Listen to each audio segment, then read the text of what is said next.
హైదరాబాద్లో సిడబ్ల్యూసీ సమావేశాలకు అంతా సిద్ధమైంది. హోటల్ తాజ్ కృష్ణలో ఇవాళ రేపు జరిగే సమావేశాలకు పార్టీ అగ్రనేతలు తరలివస్తున్నారు. ఢిల్లీ నుంచి హైదరాబాద్ బయలుదేరారు సోనియా గాంధీ, రాహుల్. కాసేపట్లో నగరానికి చేరుకున్నారు ప్రియాంక గాంధీ. చాలామంది సిడబ్ల్యూసీ నేతలు ఇప్పటికే హైదరాబాద్కు చేరుకున్నారు. 1 గంటకు తెలంగాణ కాంగ్రెస్ నేతలు ఇచ్చే లంచ్కు అటెండ్ కానున్నారు సిడబ్ల్యూసీ సభ్యులు. హైదరాబాద్లో సిడబ్ల్యూసీ సమావేశాలు జరగడం ఇదే తొలిసారి. మధ్యాహ్నం 2 గంటలకు సిడబ్ల్యూసీ సమావేశం ప్రారంభం కానుంది. ఈ మీటింగ్లో కాంగ్రెస్ అగ్రనేతలు సోనియా, రాహుల్, ప్రియాంక, మల్లికార్జున ఖర్గేతో పాటు 90 మంది నాయకులు పాల్గొనున్నారు. తెలుగు రాష్ట్రాల నుంచి రఘువీరారెడ్డి, పల్లం రాజు, కొప్పుల రాజు, దామోదర రాజనరసింహ, వంశీచంద్ రెడ్డి, పీసీసీ చీఫ్ హోదాలో రేవంత్ రెడ్డి, సీఎల్పీ నేత భట్టి విక్రమార్క హాజరు కానున్నారు. హైదరాబాద్లో 2 రోజుల పాటు జరిగే సిడబ్ల్యూసీ సమావేశాల్లో 5 రాష్ట్రాల అసెంబ్లీ ఎన్నికలపై చర్చిస్తామన్నారు ఏఐసీసీ చీఫ్ మల్లికార్జున ఖర్గే. తాను అధ్యక్షుడయ్యాక తొలిసారి సిడబ్ల్యూసీ మీటింగ్ జరుగుతున్నాయని చెప్పారు. రేపు సిడబ్ల్యూసీ విస్తృత స్థాయి సమావేశం నిర్వహిస్తామని తెలిపారు ఖర్గే. हमारे वर्किंग कमेटी की मीटिंग होगी। ये पहली बार है, मैं अध्यक्ष बनने के बाद ये पहली बार वर्किंग कमेटी की मीटिंग हम कर रहे हैं और कल भी एक्सटेंडेड वर्किंग कमेटी की मीटिंग है।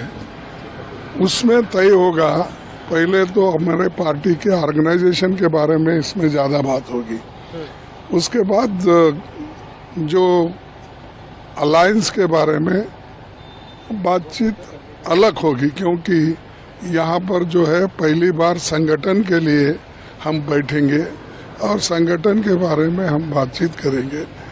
राहुल गांधी जी उसमें रहेंगे, श्रीमती सोनिया गांधी जी रहेंगे, प्रियंका गांधी जी रहेंगे, सभी लोग रहेंगे और सीनियर लीडर्स भी सभी लोग उसमें सम्मिलित होंगे। वो सभी ने मिलके क्या राय देते हैं संगठन के बारे में, आने वाले चुनाव के बारे में, जो 5 स्टेट में हमारे चुनाव है वो चुनाव के बारे में भी हम सोचेंगे और एक उसके लिए क्या एक रणनीति बनाना चाहिए वो भी उसमें चर्चा होगी। बाकी जो अलायंस एंड अदर थिंग्स वो नेक्स्ट इसमें जहां अलायंस पार्टनर के साथ बैठेंगे उस वक्त It has a special significance. Congress, being the principal party in the opposition, has a major role to play in India's politics. And this is an opportunity for us to discuss, deliberate over the next 2 days the present political situation in the country, the issues that are there, and to prepare for the next battle. Time will tell. It's the people of India will give. नहीं, ये बहुत अच्छी बात है, क्योंकि यहाँ आने वाले इलेक्शन भी होंगे और हम अगर अलग अलग स्टेटों में सीडब्ल्यूसी की मीटिंग आयोजित करें, ये लोग काफ़ी अच्छे से मांग कर रहे थे, तो मैं मुबारक देती हूँ खरगे जी को। एक तो आने वाले चुनाव, आज की राजनीतिक परिस्थितियाँ और फिर जो भी अध्यक्ष आदेश देंगे उस पर चर्चा होगी। हम लोगों का विश्वास सर्वेज में तो कमी है।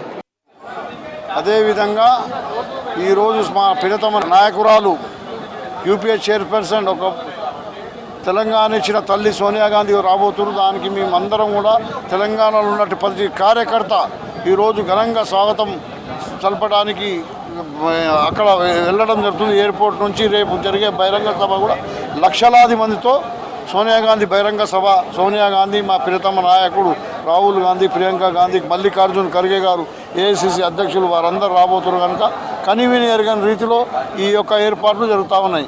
మీరు రాత్రి చూసిరు, మా కటౌట్లో దింపారు బీఆర్ఎస్ వాళ్ళు, బీజేపీ వాళ్ళు. దానికి మేము ఖండిస్తున్నాం.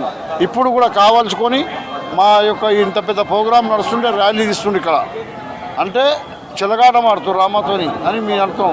పెట్టా తెలంగాణ ఇవ్వకుంటే మీ బీఆర్ఎస్ ఎక్కడిది, మీరెక్కడోళ్ళు కనుక మేము సోనియా గాంధీ వచ్చే ఏర్పాట్లను చాలా చాలా పెద్ద ఎత్తున నిర్ణయిస్తున్నాం. ఆడ స్టాండ్ మాఫియా, ల్యాండ్ మాఫియా, అన్ని మాఫియాలు వాళ్ళ ఇంట్లోనే ఉన్నాయి. లిక్కర్ మాఫియా ఈడీ పంపించిందిగా నోటీసు. కాంగ్రెస్ వాళ్ళ మాఫియానా తలుచుకుంటే 60 ఏళ్ళల్లో ఏం చేస్తున్నా, ఒక గజం భూమి ఉండకపోతున్నాయి. మీరు వచ్చి 10 ఏళ్ళల్లో తెలంగాణలో ఉన్న భూములని లుటాన్ చేసి గవర్నమెంట్ భూములు, ప్రైవేట్ భూములు, ఎవడన్నా విదేశాల్లో ఉన్న వాళ్ళ భూములు అన్నీ కూడా మింగేసి కూకురు మాకంటున్నారు స్కామ్ అని.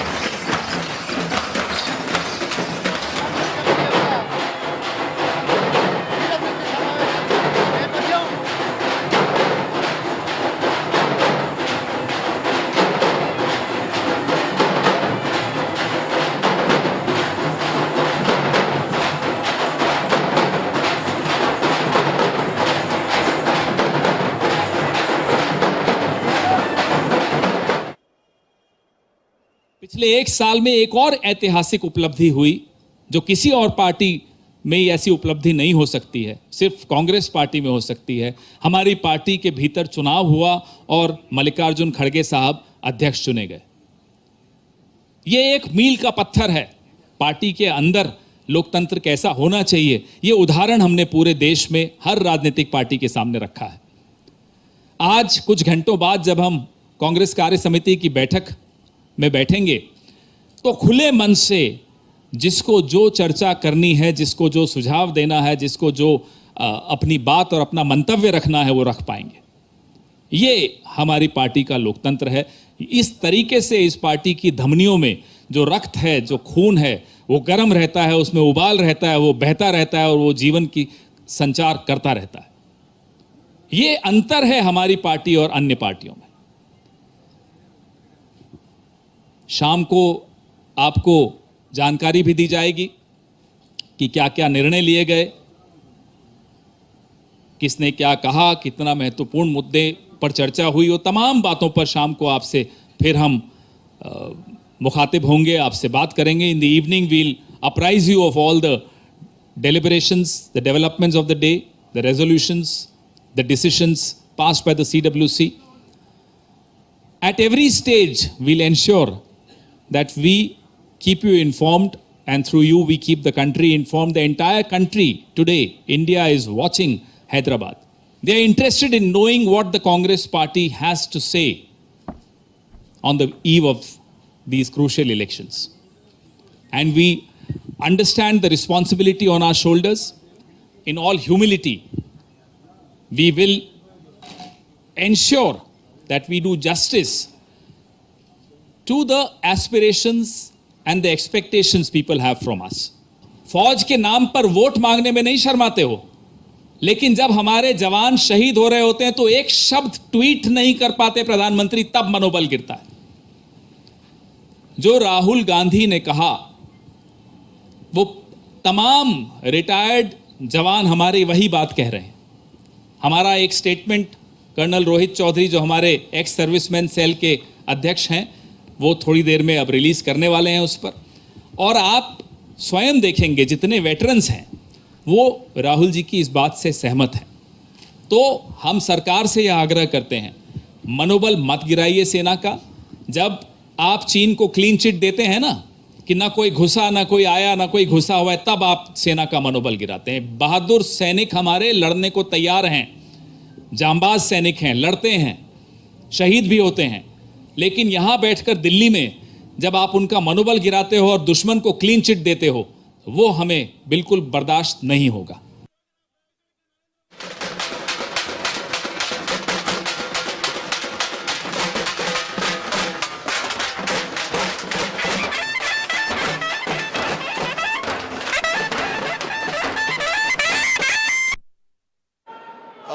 Truly a historic event.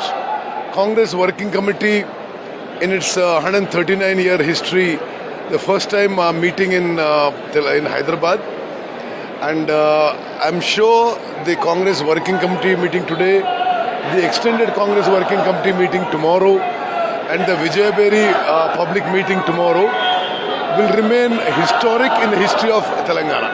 Congress knows what it is best for us. What alliances will do will be in our interest.